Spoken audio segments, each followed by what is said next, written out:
Arestado ang isang lending collector matapos mahulihan ng hindi lisensyadong baril sa Comelec checkpoint sa Barangay Poblacion 1, Claveria, Masbate kahapon ng umaga. Kinilala ang suspect na si alias Berto, 31 anyos, residente ng Sitio Rawis, Barangay Nonos, Claveria. Ayon sa ulat ni Police Captain Maria Dolores Abenya, officer in charge ng Claveria Municipal Police Station, nakumpiska sa suspect ang isang caliber 38 revolver na may 5 bala ngunit walang serial number, at isang caliber 45 pistol na may serial number at 6 na bala. Napag-alaman din na walang driver's license si Berto at walang plaka ang motorsiklong kanyang minamaneho.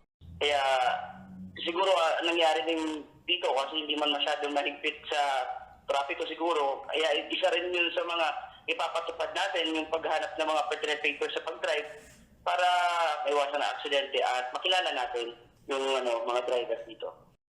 Dagdag pa ni Abenya, driver si Berto ng isang tumatakbong konsehal na kasama nito sa motorsiklo ng makorner sa checkpoint. Ayon naman umano sa kandidato, hindi niya alam na may dala palang mga baril ang suspect.